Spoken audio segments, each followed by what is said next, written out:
It doesn't cost us. It doesn't cost us. U.S. involvement in Venezuela. How much will it cost? Well, it isn't going to cost us any money. For example, this oil deal that's happening doesn't cost us any money. On the contrary, and if it opens up, well, look, I can't. I don't have the numbers. What operation are you talking about? The entire thing? Yeah. Well, these troops are going to be deployed. None of these troops sit in a dry dock waiting for action. They're deployed somewhere in the world. If they're not here, they're somewhere else. Just today, our forces not deployed to the Caribbean seized a boat, a sanctioned boat tied to the IRGC that tried to flee from us. That happened somewhere else. We are constantly involved in action. We have boats in the Mediterranean. We have ships in the Middle East. We have ships in the Indo-Pacific.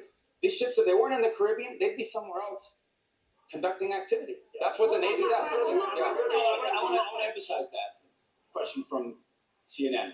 The question's never asked how much does it cost when they're in the Mediterranean or the Red Sea or the Indian Ocean or the Pacific.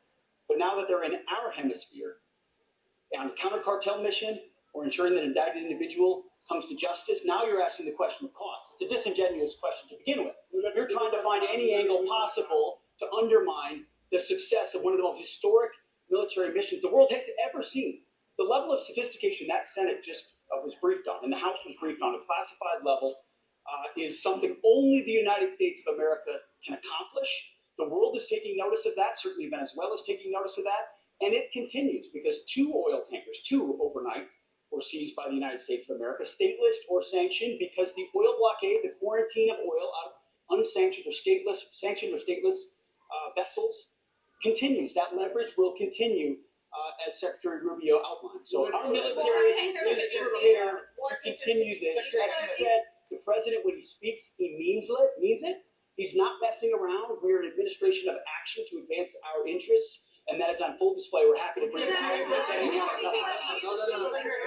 2 quick things. Okay, number one, because we have to go, because we got to brief the House, and if we don't and they're pissed at us, you guys better defend us. That was because we were talking to you. I'll make one more point, and it's a very interesting point. One of those ships that was seized that had oil in the Caribbean, you know what the interim authorities are asking for in Venezuela? They want that oil that was seized to be part of this deal. They understand that the only way they can move oil and generate revenue and not have economic collapse is if they cooperate and work with the United States, and that's what we see are going to happen. We got to go talk to the House guys.